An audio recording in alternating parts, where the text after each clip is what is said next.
Riyad Meri, bonjour. Bonjour. Tu es avec nous au Marseille Boxing Club pour Boxing is Life. Alors, je t'ai chopé vraiment vite fait après un entraînement éclair dans la salle du Marseille Boxing Club avec coach Mika. Tu t'es entraîné 2 fois ici. Je me sens rien deux fois, c'est bien. Donc, pour rappeler qui tu es un boxeur pro, poids lourd. Tu as 30 combats. Nouveau poids lourd. Nouveau poids lourd, oui, tu étais Un juste en petit dessous. lourd, un petit poids lourd. Un À petit poids l'époque, lourd, ouais. ouais, petit poids lourd. Tu as 30 combats, 26 KO. 33 combats pour 2 défaites. Voilà, et 26 KO Ouais, surtout. un truc comme ça, ouais. Ouais, voilà, 26 KO. Tout ça, on peut le retrouver sur BoxRec, comme on le dit à chaque fois. Allez voir et n'écoutez pas vos amis. Du coup, toi, tu es en train de préparer un combat qui doit Exactement, ouais. arriver. Ouais. On peut en parler? On peut en parler, c'est déjà officiel. Tu as la date? C'est le 9 décembre, mais le lieu n'est pas encore officialisé. Donc, c'est contre Tony C'est Yoka. contre Tony Yoka. Cette préparation, Tony Yoka, les Français le connaissent, qui est passé pro depuis peu, qui a perdu contre Takam récemment, Et Bacolé. et Bacolé aussi. Donc, j'espère être le troisième. Après, il a perdu contre des vrais poids lourds, quoi. Moi, Ouais. je suis un nouveau poids lourd dans la catégorie, donc je dois Nouveau faire mes poids preuves. lourd, ça fait dire combien de différence de poids? Bah maintenant, j'ai pris 15 kilos depuis. Avant, j'étais en lourd léger, donc j'étais près des 90, 95 en poids de forme. Maintenant, je suis à 105 poids de forme. Donc, du coup, ça change complètement ta boxe? Ah ben, j'ai 15 kilos en trop à porter, quoi. Ouais. Et Donc, ça m'alourdit un peu plus. Il faut que j'essaie de ne pas perdre ma vitesse parce que c'est un de mes points forts. Et voilà, quoi, le déplacement, tout ça. donc tu te sens prêt pour le 9 décembre. Ben, en tout cas, je me prépare pour être prêt, quoi. Qu'est-ce que ça veut dire être prêt pour le 9 décembre quand on est début novembre, on est le 2 On a novembre, il 6 reste un semaines, mois, ouais. 6 semaines. Tu vas accélérer ta. Là, tout doucement, on va rentrer dans la phase des sparring. Donc, c'est la dernière grosse phase au niveau de la Donc les préparation. sparring, parce que nous, Boxing is Life, ça s'adresse à tout le monde.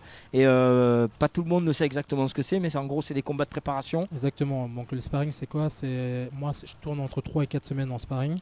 Donc, mon manager a fait le nécessaire pour me trouver des adversaires qui ont plus ou moins le même profil que Yoka. Donc, des gars de 2 mètres plus ou moins. Et plus ou moins la même boxe qu'on arrive à trouver. Et on essaie d'être le plus similaire possible par rapport à l'adversaire. Comme ça, on peut essayer de mettre un gameplay en place ou de voir plus ou moins ce qui va et ce qui va pas, et ce qu'il faut travailler. Donc C'est une c'est. mise en place avant le vrai combat. Ouais, voilà ce que j'allais dire, c'est Ouais. que voilà, tu sais, ça ne cesse d'évoluer jusqu'au dernier moment où on travaille vraiment avec l'objectif dès le départ qu'on veut se fixer. Exactement. Parce qu'on a vu des pros, il y a Emma Gangora qui s'entraîne ici, Reda Kam, donc on les voit s'entraîner, on est un peu plus en tant que novice pour moi, à voir des pros s'entraîner. Moi je t'ai vu que tu mettais dans les. Ça, avec le poids, ça fait très mal. Ouais. Il y a aussi une différence là-dessus. Du coup, le fait de te déplacer, donc tu es belge, là tu es de passage à Marseille, ça te casse pas le truc au milieu de te déplacer? Non, c'est bien, ça casse un peu le rythme. C'est Ouais. bien quand tu es trop focus sur la même chose, tu es beaucoup dans la répétition.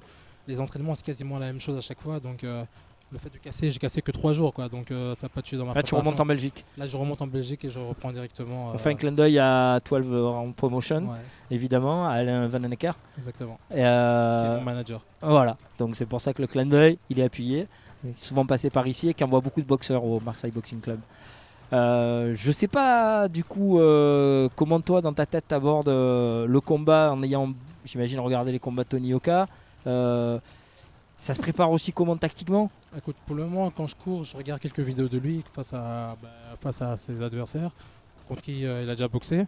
Et j'essaie de me l'ancrer un peu dans la tête, quoi. Comme ça, quand j'arrive le jour J face à lui, c'est comme si c'était un gars que je connaissais, à qui j'ai fait beaucoup de sparring. Donc j'essaie de choper un peu tous les mimiques qu'il pourrait avoir et identifier un peu les mêmes routines, le rythme qu'il fait, quoi. Et le focus sur un combat comme celui-ci, alors j'ai posé la même question à beaucoup de grands champions, Anne-Sophie Matisse, Hassine Chérifi. La manière dont tu rentres sur le ring pour un combat comme celui-ci, la concentration, mais aussi est-ce qu'il y a un détachement ou tu sais exactement ce que tu vas faire? Non, moi je suis un boxeur totalement instinctif, donc je ne sais pas ce qui va arriver au départ et je fonctionne sur le moment présent. Donc je vais monter sur le ring avec. De toute façon, j'ai pas le choix, c'est une détermination. Il n'a pas le choix. Je suis obligé de gagner ce combat. Je reviens d'une défaite, donc je peux pas aller sur 2 défaites d'affilée. Et lui, pareil pour lui, il est sur 2 défaites d'affilée, donc il va venir avec les nerfs. Tu vois, il va venir en mode guerrier, parce qu'il sait très bien que s'il a encore une défaite, il va plonger sa carrière. La carrière sera, ouais, on sait que ça sera un stop à la carrière. Ouais, déjà ici, on le critique beaucoup. Ici, tu veux dire où? Pas au Marseille Boxing Club. Les Français le critiquent énormément. Ouais, mais en France, on critique tout le monde. Tu le sais, t'es belge, tu nous vois. La Belgique, pareil. Donc on critique tout le monde. Hein. Même si tu fais bien, on critique. Exactement. On sait pas faire, mais on critique. C'est ça, à ma vue, c'est ça qui va lui donner l'énergie et la motivation, tu vois. On sera deux sur le ring, donc c'est soit lui, soit moi. Ben voilà, soit lui, soit l'autre. Voilà. Ben déjà, on souhaite que ce soit toi, parce que du coup, on te connaît un petit peu et nous, on est comme ça, on a de l'affect. Et ça sera le 9 décembre, tu sais pas encore où. Je sais pas encore. Ben écoute, on espère faire un petit insert dans l'interview de Riyad Merhi pour dire il a gagné. Et voilà, c'était Marseille Boxing Club, Boxing is Life, presque en direct comme d'habitude. Merci Riyad Merhi. Be brave. Ciao.